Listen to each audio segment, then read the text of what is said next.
मैं आप सभी स्टूडेंट्स का आज की इस जानदार शानदार क्लास में, यदि आप भी एक ऐसे स्टूडेंट्स हैं जो पॉलीटेक्निक एंट्रेंस एग्जाम 2022 की प्रिपरेशन कर रहे हैं, तो ये क्लास आपके लिए काफ़ी ज़्यादा इम्पोर्टेंट है।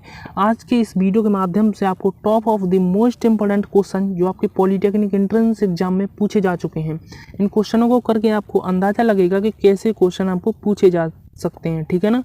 तो क्वेश्चन आपके लिए वेरी इंपॉर्टेंट है।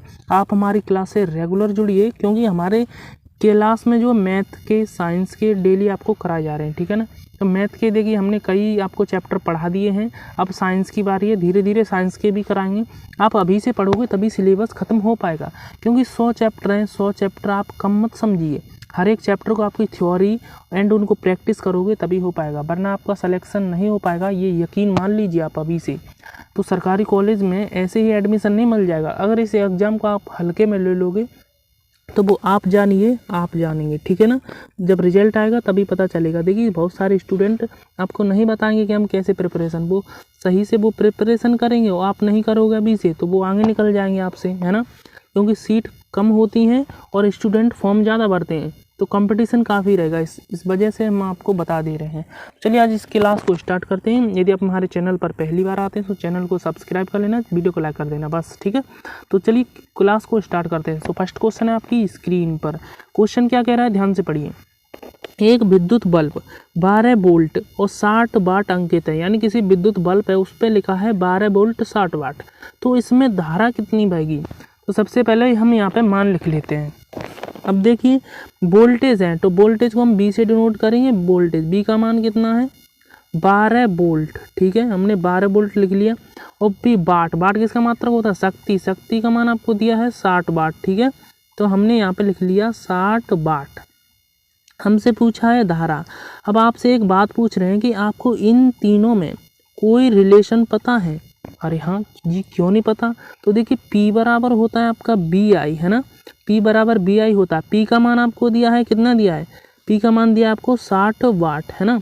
तो 60 यहाँ पे हम लिख देते हैं, और B का मान दिया है 12। तो डायरेक्ट आप यहाँ से I का मान कितना निकाल पाओगे, तो I का मान यहाँ से निकल के आ जाएगा I = 5 एम्पियर। ठीक है, क्योंकि धारा का मात्रक एम्पियर होता है। तो इस तरीके से हमने इसमें धारा निकाल ली। बस आपको ये फॉर्मूला याद होना चाहिए। तो इस तरीके से इन आप चीज़ों को समझ सकते हैं। तो देखिए इनका ऑप्शन नंबर डी आपका बिल्कुल राइट हो जाएगा। ठीक है ना। तो देखिए P बराबर, मैंने आपको फॉर्मूला क्या बताया, P बराबर होता है BI, है ना। और देखिए P बराबर 3 फॉर्मूले होते हैं इनके, आप नोट कर लीजिए। P बराबर होता है I² R, है ना।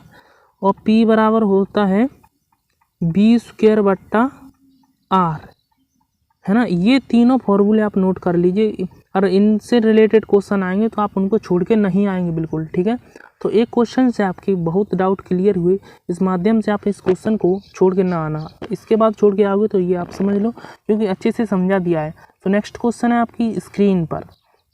क्वेश्चन क्या है, देखिए निम्नलिखित में से एल्कीन है। तो एल्कीन से संबंधित देखिए आपको फॉर्मूला पता होना चाहिए, क्योंकि देखिए इसमें 3 चीज़ें होती हैं। आपके सामने ऑप्शंस 4 दिए हैं, ऑप्शंस को पढ़ लीजिए और करेक्ट आंसर बताने की कोशिश कीजिए। ठीक है ना। तो देखिए एल्कीन, सबसे पहले 3 चीज़ें होती हैं। एक होता है एल्कीन, ठीक है, एक होता है एल्कीन, सॉरी एक सबसे पहले बताएंगे हम एल्केन, क्योंकि एल्केन के बाद एल्कीन होता है। तो देखिए एक होता है एल्केन, तो हमने एल्केन लिख दिया। एक होता है एल्कीन, है ना, तो हमने एल्कीन लिख दिया। तीनों सही से समझना, इससे बाहर और इन तीनों में से आगे तो आप छोड़ के नहीं आओगे। और एक होता है एल्काइन, है ना, एल्काइन। इन तीनों के फॉर्मूले अब देखिए किस प्रकार हैं। तीनों के जो फॉर्मूले हैं, इसका होता है CnH2n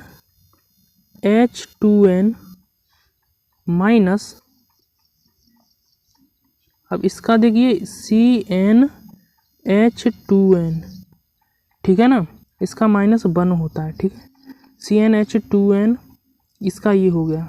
समझे क्या, समझे, n की वैल्यू कुछ भी रखे आप देख सकते हो। ठीक है ना। अब यहाँ पे देखिए CnH2n -2, ठीक है, ये तीनों फार्मूले हो गए। तो हमसे एल्कीन का पूछा है ना, तो एल्कीन वाला लगा दीजिए। तो एल्कीन का होता है CnH2n। तो सबसे पहले देखेंगे हम C का वैल्यू 4 है ना, सभी में 4 है, तो यानी कि यहाँ पे n का मान हम 4 रख के देख देते हैं। तो जब हम यहाँ पे n का मान 4 रखेंगे यानी कि n बराबर 4 पर, तो इसमें n का मान आप 4 रखना जरा, तो यहाँ पे हो जाएगा C4 और 4 दूनी 8 यानी कि C4H8। ये आपका एल्कीन का निकल के आ जाएगा, क्योंकि इन ऑप्शन से ही आपको पता लगेगा, क्योंकि C का मान 4 है तो C का मान 4 रखने पर H का मान कितना आ जाएगा, यहाँ पे N का मान 4 रख दीजिए। इस फॉर्मूले एल्कीन मारने से आपका इक्वेशन हल हो जाएगा, यानी कि C4H8। किस ऑप्शंस में, ऑप्शंस नंबर आपका C बिल्कुल करेक्ट हो जाएगा, C4H8। C is the right option this question. तो नेक्स्ट क्वेश्चन आपकी स्क्रीन पर, क्वेश्चन क्या कह रहा है जरा ध्यान से पढ़िए। जल में हाइड्रोजन तथा ऑक्सीजन का अनुपात बताइए। देखिए हाइड्रोजन तथा ऑक्सीजन का आयनिक अनुपात पूछा है हमसे। तो सबसे पहले देखिए इनमें आप इस क्वेश्चन में गलती क्या करोगे वो भी मैं बता रहा हूँ। तो देखिए हमसे सबसे पहले हाइड्रोजन और ऑक्सीजन का अनुपात बताना, किसमें, जल में। तो देखिए जल का फॉर्मूला हमने लिख लिया H2O, सिंपल हमने फॉर्मूला लिख लिया है ना। तो देखिए इसमें आप कैसे निकालोगे, ये जो आयनिक अनुपात पूछा है हाइड्रोजन और ऑक्सीजन का, तो हाइड्रोजन इसमें कितने हैं, 2, ऑक्सीजन कितने हैं, एक ही तो है ऑक्सीजन, तो एक हमने लिख लिया। तो ये आयनिक अनुपात जल में हो गया हाइड्रोजन और ऑक्सीजन का 2:1। यदि इसी जगह आपसे पूछ लेता भारात्मक अनुपात तो कितना होगा, तो देखिए इसका भार यानी कि इसका अणुभार कितना होता है, इसका होता है हाइड्रोजन का 2 हो जाएगा और ऑक्सीजन का कितना हो जाएगा 16, है ना। ये चीज़ें आपको ध्यान होनी चाहिए। अब देखिए अनुपात में कन्वर्ट इसमें 2 से भाग दे दीजिए तो कितना आ जाएगा 1 सॉरी 18 लिख गया क्योंकि उसका अणुभार 16 होता है ना। 2 से भाग दे देंगे तो 1:8 आ जाएगा, है ना। ये रेशियो, ये क्या है, भारात्मक अनुपात। ये चीज़ आप ध्यान रखें, भारात्मक अनुपात, ठीक है।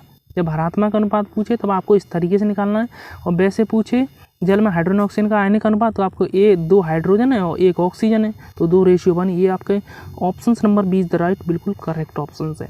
तो नेक्स्ट क्वेश्चन आपकी स्क्रीन पर, क्वेश्चन क्या है जरा ध्यान से पढ़िए। किसी गैस के विसरण की दर निर्भर करती है, तो विसरण की दर किन किन चीज़ों पर निर्भर करती है, आपको इस चीज़ से कॉन्सेप्ट क्लियर होना चाहिए। तो विसरण की दर को R से रिप्रेजेंट करते हैं। अब देखिए निर्भर किस पे करती है, ये डायरेक्टली प्रोपोर्शनल होती है 1/√D, है ना, और ये डायरेक्टली प्रोपोर्शनल होती है 1/√M। अब भाई साहब ये √M और D क्या है, तो देखिए गैस के जो विसरण की दर होती है वो घनत्व पर यानी कि डेंसिटी, वो घनत्व पर निर्भर करती है, और जो है आपका ये द्रव्यमान पर, ठीक है ना।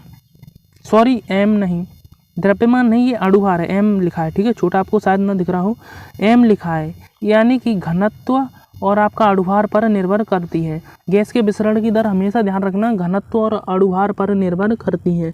तो ऑप्शंस में क्या दिया है, घनत्व तो नहीं दिया है, यानी कि ऑप्शंस में आपके दिया है अणुभार, तो यानी कि मॉलिक्यूलर वेट अणुभार पर, ऑप्शन नंबर D आपका बिल्कुल करेक्ट हो जाएगा। ये 2 चीज़ों को याद रखना गैस के विसरण की दर से। आई होप आपके एक क्वेश्चन से कई सारे कॉन्सेप्ट एंड क्वेश्चन क्लियर हो रहे होंगे। तो वीडियो को लाइक कर देना अगर वीडियो पसंद आ रही हो तो, ठीक है। तो नेक्स्ट क्वेश्चन है आपकी स्क्रीन पर, क्वेश्चन क्या है देखिए, नाभिकीय संलयन में ऊर्जा क्यों उत्पन्न होती है, ये चीज़ें आपको बताना है। यानी कि नाभिकीय जो संलयन होता है उसमें ऊर्जा क्यों उत्पन्न होती है। तो देखिए नाभिकीय संलयन में जो ऊर्जा उत्पन्न होती है किस कारण से, सबसे पहले देखिए नाभिकीय संलयन का जो उत्पादन होता है वो छोटे छोटे नाभिक से कई छोटे छोटे नाभिक मिलकर एक भारी नाभिक का निर्माण करते हैं। ये क्रिया नाभिकीय संलयन होती है। तो ये जो नाभिकीय संलयन में जो ऊर्जा उत्पन्न होती है वो द्रव्यमान क्षति के कारण होती है। ये चीज़ें आप ध्यान रखेंगे, एक एक चीज़ें, इन प्रश्नों को आप लिखते चलिए, ये बाद में आप भूल जाएंगे एग्जाम टाइम पे, ठीक है। तो इसका D ऑप्शन आपका बिल्कुल राइट हो जाएगा इस क्वेश्चन का। आई होप आपको ये क्वेश्चन समझ में आ रहे होंगे, इंग्लिश एंड हिंदी दोनों में है क्वेश्चन। तो आपको वीडियो आपको कैसी लगी एक बार कमेंट करके ज़रूर बताइएगा। चैनल पर पहली बार आते हैं तो चैनल सब्सक्राइब कर लेना। तो मिलेंगे आपसे नेक्स्ट वीडियो में, तब तक के लिए tata bye bye, take care.